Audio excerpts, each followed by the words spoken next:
The Word of God is alive and powerful, sharper than any two-edged sword, piercing even to the dividing asunder of the soul and spirit and of the joints and the marrow, and is a critic of the thoughts and intents of the heart. All Scripture is God-breathed and is profitable for doctrine, for reproof, for correction, for instruction in righteousness, that the man of God might be mature, thoroughly furnished unto all good works. Mayong adlaw sa tanan nato mga subscribers, fellow believers, diyan usab kita sa atong pagtuon sa puno sa Dios adlaw-adlaw, ug welcome kaning tanan. Padayon kita sa atong gibiyaan kagahapon, diya pa kita magadupot sa atong pagtuon, the doctrine of sin. Okay.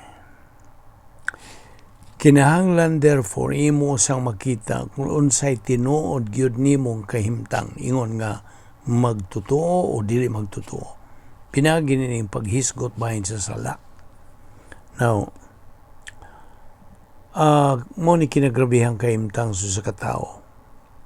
Kay kinalisdan pag sa katao ang pagdawat sa gibuhat ni Ginoong Jesucristo dito sa krus, kung dili niya makita ang iyang kaugalingon ang inahanglan sa gibuhat ni Ginoong Jesucristo sa cross.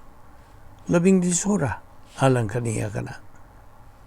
So, kung giingon nimo, di padugay nga kinahanglang imo usang makita kung unsay tinuod yun sa iyang kahimtang.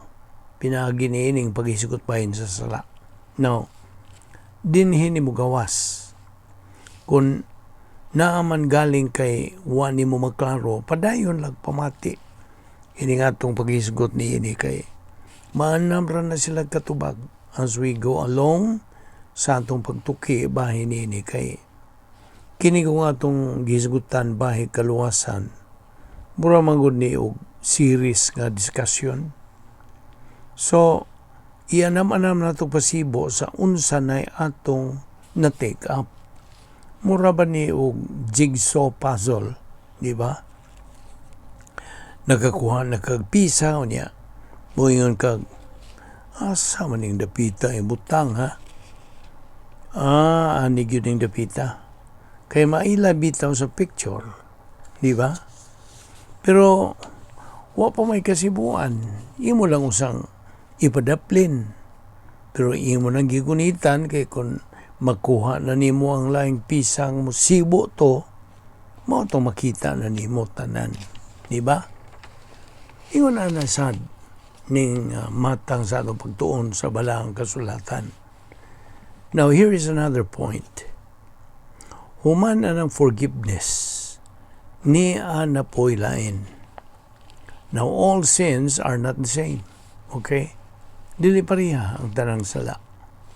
In fact, ang Biblia mulista og mga sala. Pero ang uban moingon og nasakto lagi di ay itong ilang giingon nga mao ni nga sala, mao ni nga sala nga. Wa pod nas Bible. Kanang ilang gipang hinganlan nga mga sala, wa pod nas Bible. Kaya ang gimension sa Bible specific maya nga mga sala. Sala sa una-una, sala sa dila, sala sa buhat. Mao kini ang nagkalendayon ng mga matang sa sala nga gisgutas Biblia. But ang solusyon sa sala usara, parihara. The solution to all sins is the same. The salvation work of the Lord Jesus Christ on the cross. Sa gayon nga ikaw mo dawat nining buhat ni Ginoong Jesucristo dito sa cross alang sa imong kalwasan. Sa gayon nga motuo ka ni Ginoong Jesucristo alang sa imong kalwasan. Nan ang tanan mong mga sala sukad hangtod niya ni gayon na nga naghimo kag desisyon unsa may tabok. Pasayloon. Kining pasaylo baya nga atong gihisgutan, ang equivalent nga pulong aning gisgutan nga pasaylo, papas. Nabay pasaylo nga moingon og gipasaylo ka na nako pero di ko kalimot. di man mahimog ingon ana. Kung ang pulong sa Dios nagasulti o gipasaylo, human na. By the way, unsa may buot pasambot og pasayloon ka? Pasaylo. Saylo. Unsa may saylo? Siya ni saylo. Unsa gisaylo? Oy, tuwa na kamong bahay, ni saylo na. Na unsa may buot pasabotana? O bitaw na, kung moingon kag pasaylo, unsay buot pasabot? Di ba maura ang buot pasabot nga imong gipasaylo? Meaning, kung unsa man galing ang dautan o sayop nga nabuhat, imong gipasaylo. Mao nang mura og dili mo sibo og moingon kag gipasaylo ka na nako, pero di ko makalimot. So ang gipasabot ana, wa nimo pasayloa. Gusto. Ingon na ragod ang istorya. Kay kung gipasaylo patinood nimo, ni saylo na. Correct? O bitaw nga, kini kong mga ingon ini, ang ay gyud natong maklaro. Paminaw ragod. Kung ikaw mamatay na, uy, si Bako, tingali mo yung kasi Bako. Kung ikaw mamatay na, unya, di ka magtotoo, you are an unbeliever. That means, wa mapasaylo ang imong mga sala. Gusto? Karon nakasabot na ka. No, kung mamatay na ka, unya kantahan kag pasaylo asa marong dapita may tabo. Tanawa ra gud na. Karon makita na gyud nimo. Kung magbaton ka lang og bukas nga salbutan and open mind. Karabitong pagkwinta nimo niya. Klaruha gyud pensar. Klaruha sa pagtimbang-timbang, pagbalansi. Unsa may imong naklaro. Ug unsa may imong nasabtan niining higayuna. Ang dako kong pangutana mao, nga mahimo pa ba di ay pasayloon ka kung patay ka na? Di naman ka mahimong mo desisyon, patay na kung ka. Kaya na may gisulti sa Biblia nga mabasa nato sa Hebreanon kapitulo 9 versikulo 27. It is appointed unto men once to die, and after this the judgment. Binisaya, ang tanan kinahanglan mamatay sa makausa, ug tapos niya na hukman siya sa Dios. Paminaw, inig kamatay nimo, paghukom na dayon ang musunod. Sabtag na pagayo. Sa ato pa, wa na may tabong kapasayluan o pasaylo o pagsaylo, wa na. Nakasabot ka? Balikon ko sa Panginoon, human mamatay ang tao, dili na siya makahimog desisyon, kay patay naman siya. Kay kanus ara ang tao makahimo sa pagdesisyon? Kanus sa buhi pa siya. O hinungdan nga kining hilisgutan tabayin sa sala, labihan sa pagkamainungdanon, nga kinahanglang masayran o masabdan sa matag tao, nga buhi pa nining mga gutlua. Ikaw gon, nagpaminaw niini. Ikaw makasabot unta niini. Busa atong gipanghinaot, nga ang tanang tao nga nagadungog nining atong gilisgutan karon, makaamgo ug makahimo unta sila desisyon bahin niini, samtang nagaginhawa pa sila, buhi pa sila. Kaya ang tinuod, kini nga itong gisgutan karon, bahin kinis mga yung balita sa kaluwasan nga gitanyag sa Dios alang sa tanang tao, sa tuyo sa Dios, nga mahibalik unta sila ngadto sa atong magbubuhat kinsa nahigugma sa tao nga iya ganing gipadala ang iyang bugtong anak sa pagluwas sa mga tao sa ilang kahimtang nga hinukman sa sala. Higala ko nga dili magtotoo. Nahigala kung itawag nimo kung dili ka pa magtotoo, di ka pa man ka nako igsuon. Busa higala, tumuo ka kang Ginoong Hesus ug ikaw maluwas. Mga Buhat Kapitulo 16, versikulo 31. Gidapit ka sa Dios sa paghimos imong desisyon. Sanglit, tingali ugma ulahi na. Mao na nga, kung nagadungog ka nining maong mensahe sa kaluwasan karon, hinaot nakasabot kag klaro nining gibuhat ni Ginoong Hesukristo sa krus alang kanatong mga tao, aron nga sa higayon nga ikaw mawa na nining kalimutan na di ka na moingon og pwede pa ba kung mo saylo? Pwede pa ba kung mo saylo ani? Dili na ra ba? Di na gyud may tabo. Di na may tabo kay ulahi na ang tanan.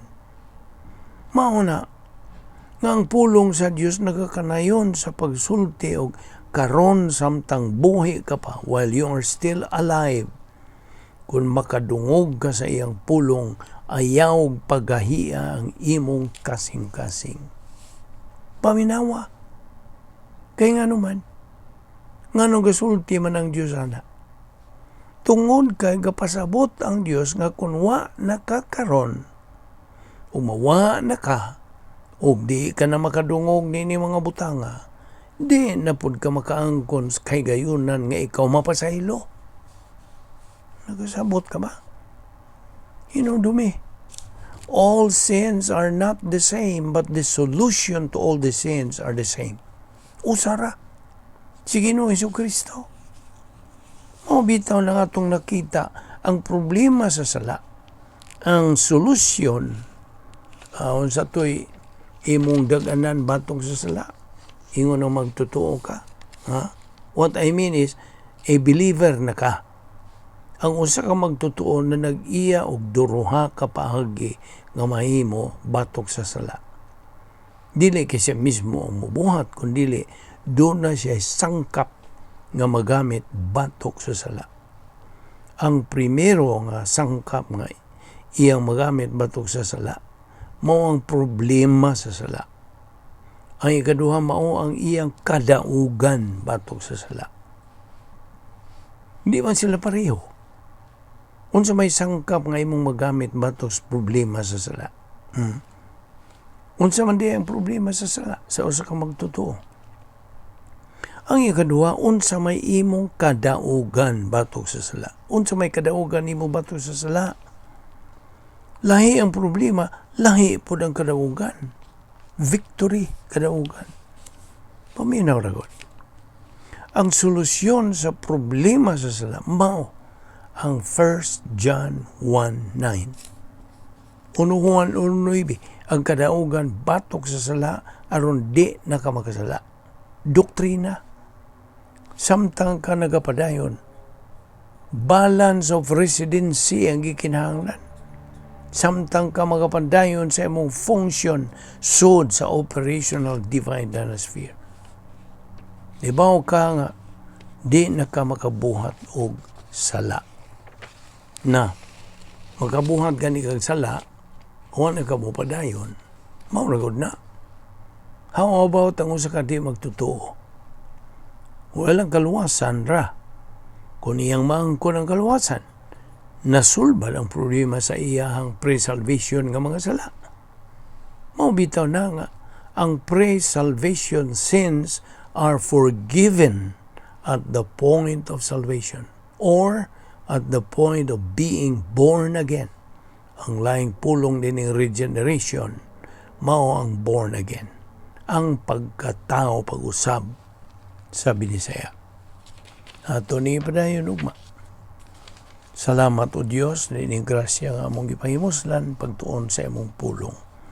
Salamat ni among Bible study pinagi sa YouTube channel sa Vic Malvido Evangelistic Ministry. Panalangini kining maong ministry o Dios.